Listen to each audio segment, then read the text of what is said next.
எங்கேயோ சண்டை வந்தால் நம்ம வீட்டில் அடுப்பு எரியாது, சோறு வராதுங்கிறான், சோறு கிடைக்காதுங்கிற அளவுக்கு ஒரு பீயை கிளப்பிட்டாங்க. அப்போ கூட நம்ம ஐயா தமிழக முதல்வர் ஒரு அழகாக ஒரு கடிதத்தை பிரதமர் எழுதுறாரு. முதல்ல இந்த பிரச்சனையை நான் தயவு பண்ணி தீர்க்கிறதுக்கு என்ன வழியோ அதை பாருங்கள். அவர் சொன்னார், ஆனால் அந்த கட்சியில் கூட்டணி யாராச்சும் குரல் கொடுத்தாங்களா? ஒரு ஆள் கூட குரல் கொடுக்கல. திமுகவை அழிக்கணும், திமுக ஒழிக்கணும், திமுக ஒழிக்கிறது அழிக்கலாம் அப்புறம் வச்சுக்கோங்கய்யா. இந்த அழியெல்லாம் அப்புறம் மக்கள் பார்த்துக்கிறாங்க. மக்கள் அழியாமல் இருக்கிறதுக்கு என்ன வழி, அதை பண்ணுறதுக்கு நீங்கள் முதல்ல யோசிக்க. முதல்ல எதுக்கு எடுத்தாலும் திமுக அழிக்கணும், திமுக அழிக்கணும், திமுக சொன்னவனை பூராமே காணாமடா அப்போ கண்டாளிங்களா. நானும் பார்த்துக்கிட்டு தான் இருக்கேன். அப்போ வந்து பார்க்குறேன், எவனையும் சொல்கிறானோ அவங்க ஆளை காணாம். எங்கே இருக்காங்கன்னு தெரிய மாட்டேங்க. நான் ரொம்ப விலாவரியாக பேசுறது வெறும் சிக்கலாகி போவோம், அது வேண்டாம். நான் ரொம்ப டீப்பாக உள்ளே போக விரும்பலை. நானும் பார்த்துக்கிட்டு தான் இருக்கேன். திமுக அழிக்கணும், எப்படி நான் முடியும் அழிக்கிறதுக்கு? எப்படி முடியும்? அது தஞ்சாவூர் கோபுரம் மாதிரி நிற்கிது, பெரிய வரலாற்று படைச்சு போய் நிற்கிது. திமுகங்கிறது ஒரு சாதாரண சாம்ராஜ்யமாக அது. அதை பற்றி சொல்றதுக்கு நிறைய விஷயங்கள் இருக்கு. அந்த மாதிரி சொல்றதுக்கு எந்த கட்சியிலையும் எந்த விஷயமும் கிடையாது. என்ன இருக்கு? ஒண்ணுமே கிடையாது. இப்ப இடையில ஒரு சம்பவம் நினைச்சுங்க.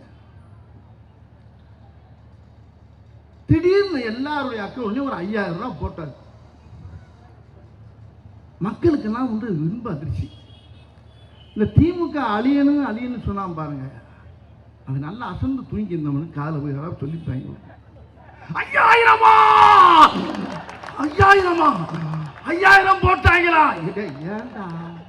ஏன் மக்கள் சந்தோஷமா அவங்க இன்ப அதிர்ச்சியோட இருக்கா? இவன் அதில் அந்த அதிர்ச்சியில் திமுக அழியன்னு சொன்னே அதில் பாதி பேர் செத்து போயிட்டாங்கன்னா அந்த நியூஸே வெளியே வரல.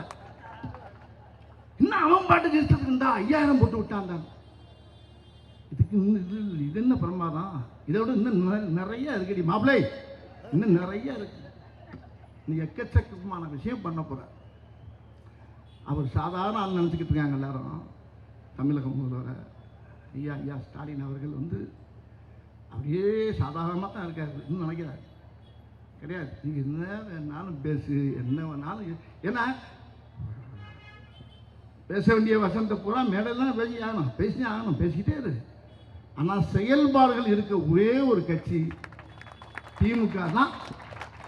இந்த தமிழ்நாட்டில் தங்கச்சி சகோதரி சொன்ன மாதிரி தமிழ்நாட்டில் இந்த கட்சியை விட்டால் வேற எந்த கட்சிக்கும் இந்த பவர் கிடையாது. ஒரே ஒரு விஷயத்தை மட்டும் நல்லா சொல்லிடுறேங்க.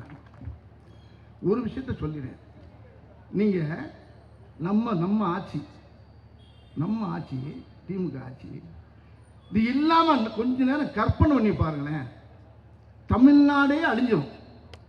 நம்ம கட்சி இல்லைன்னா இதுக்கு ஈக்குவலாக இந்த நாட்டில் ஆள்றதுக்கு தமிழ்நாட்டில் யாருமே கிடையாது. வேற யார் வந்தாலும் அன்றைக்கி தலைவர் சொன்னார் பாருங்க, ஒரு வார்த்தை அருமையாக சொன்னார்.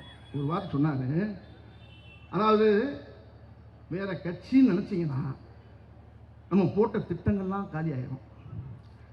அவன் ஒரு சட்டத்தை மாற்றுவான், திட்டத்தை மாற்றுவான், என்னென்னமோ பண்ணி மொத்தத்தில் தமிழ்நாடுங்கிற பேரே தூக்கிடுவாங்க. அவ்வளோதான். அதுக்கு வேண்டி ஏற்பாடு பண்ணிடுவாங்க. ஏன்னா தட்டி கேட்கறதுக்கு அந்த சைடில் எங்கேயுமே யாருமே இல்லை நம்ம கட்சியை தவிர.